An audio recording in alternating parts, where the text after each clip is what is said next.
Yeah. Hi, good evening, ladies and gentlemen. A very warm welcome to this CXO Dinner hosted by Insight Plum at this beautiful property, Ritz Carlton, here in Dubai. You'll hear from the CEOs of Insight Plum and Xeeva in the course of time. And I would like to invite our CEO and founder of Insight Plum, Mayank, on stage. We'll start with a short keynote with you. Thank you.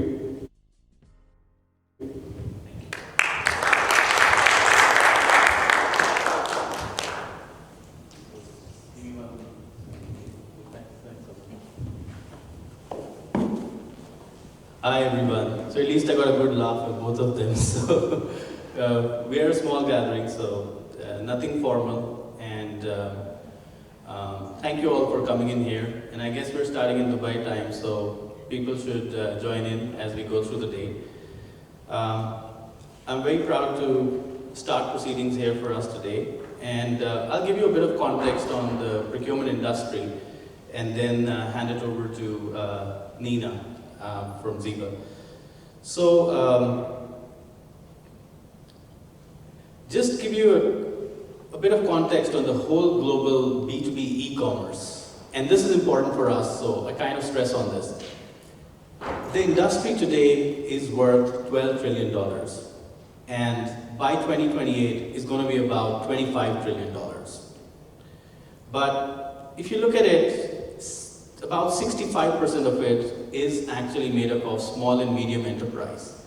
And if you talk about this region here in Dubai, in the Middle East, we are about 96% SME, if you take the global definition of SME, which is like $1 billion and above, is a large enterprise, and under that is an SME.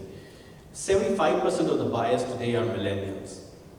The buyers are simply overwhelmed with options if they try and look for procurement software. There are far too many of them. So they don't actually go and do that. They don't go beyond the first page of Google, or they just follow their peers. The conventional B2B platforms that have been around for the last couple of decades are really getting obsolete. What we need today, what the customers need today, why you are here today is basically because you need innovation to be more accessible to you. You need to integrate technologies that are available from the more agile vendors. Now, if you look at the SME market itself, it's quite underserved by the current ecosystem of providers. The system integrators, they're partnering with just one or two leading tech. And these tech are basically with a very long roadmap. And that means that it's very slow pace of innovation for you to meet your needs to service your customers. And basically what a lot of customers are getting consulted are basically what they partner with. So if you only partner with one or two, that's all you're going to get to your customers. So all the good software innovation around the world is actually not reaching the customers worldwide, and definitely not in this region. So what we need and why we are here, we'll kind of talk about this, but we're just trying to give you the context of where really the industry is today.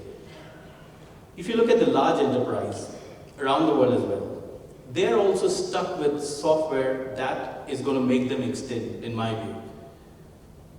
They are again using software that they're being consulted by the consulting and system integrator firms. If you also look at the capability of these providers, it is limited to that skill set because that's the capability they have, that's the skills of their employees.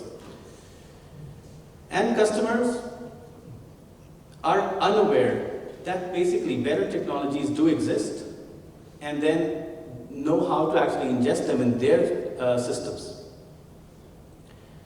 The skill level of organizations is also really limited to the tech that they're exposed to. So how as customer do you actually build up your capability? So this is kind of the state of our industry at the moment.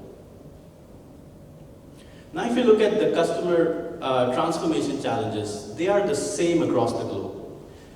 It's not very different, you know. They have the same dilemmas, the same challenges to deal with. They got to find the right solution, they got to find the right business case, they need to understand the organization impact, they need to figure out who's the provider who can implement the software for them. The resource costs are high from the current ecosystem. The skill set is really scarce. There's a lot of work to be done in project planning, project governance. There's a lot of these are just practical problems because you can't mobilize the project because of the skill shortage. And then there is very limited adoption of the solution and benefit business case realization. The knowledge transfer, the post-go-live support, the scalability of the solution. These are all typical challenges. I think they will resonate well with all of you. Now, what is the impact of these poor implementations? You basically have limited ROIs. You have really got a missed opportunity as procurement or IT to make positive business impact. You got high business as usual support costs, and you got limited ability to scale your solution and support innovation. Yeah, we've all been through this, we're living through this as customers. Now if you look at on the talent side, what do you need in the procurement talent side?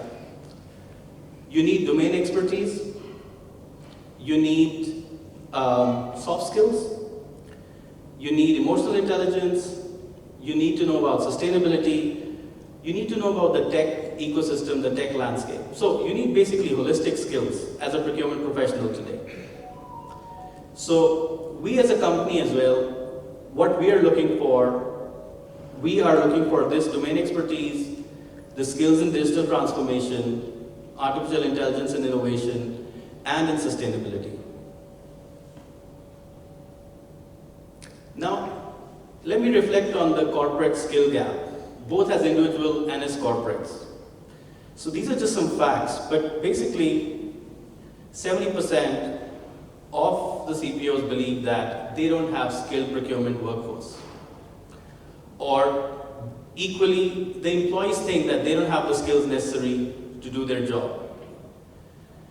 Even millennials, their skills are obsolete within 3 to 4 years of them earning their degrees. So that is really the true state of our industry. Now what this leads to is really this picture that I would like you to probably visualize with me.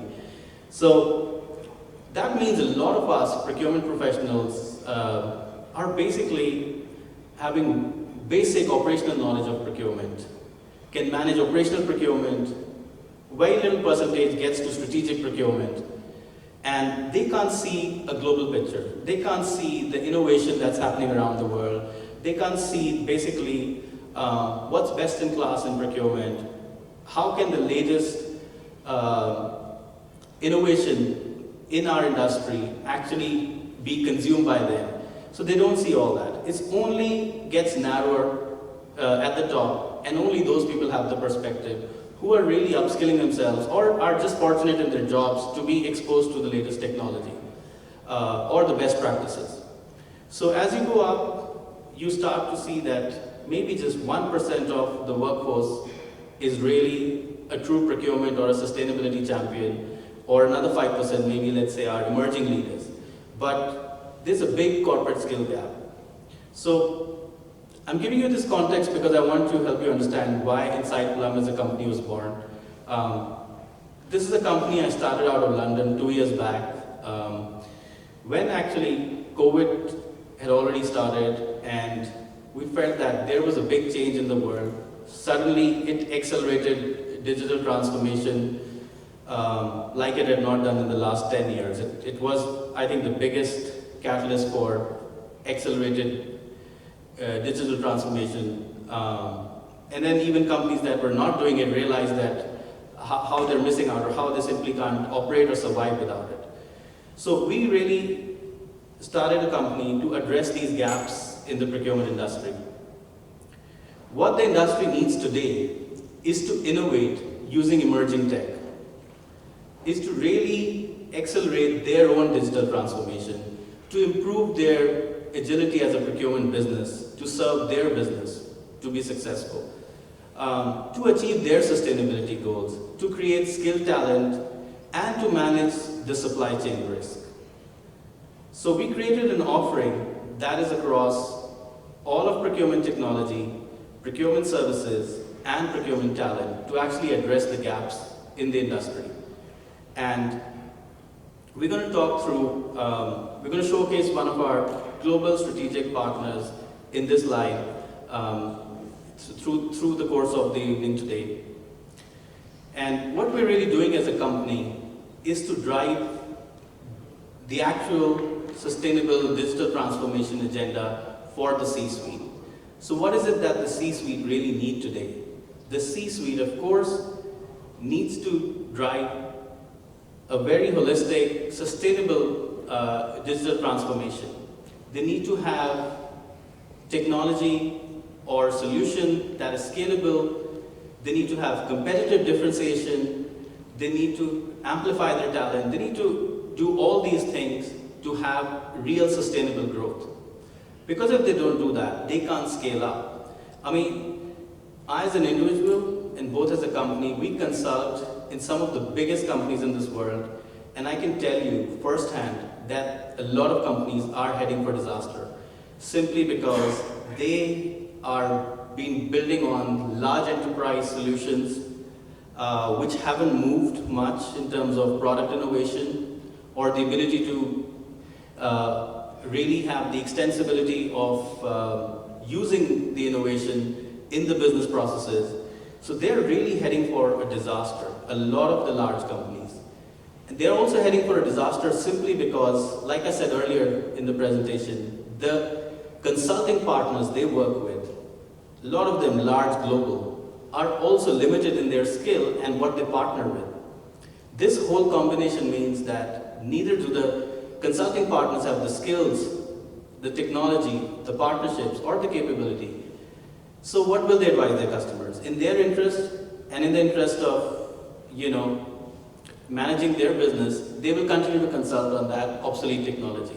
So of course, there'll be a time that customers will realize that the ones who are not moving forward and adopting the new emerging ecosystem of tech, they will miss out. They will also start to not be competitive, and that's how companies, that's how companies go bust. So a lot of disaster, I think, is definitely ominous here. You can expect that. So we're trying to do our bit to change this game, and I'll probably stop here, but this is to give you context and to welcome you here for this evening. And I'll pass it on to my colleague, Milan, who's co-founder in the company and actually started this journey with me last year. So Milan, why don't you come on stage and continue from here?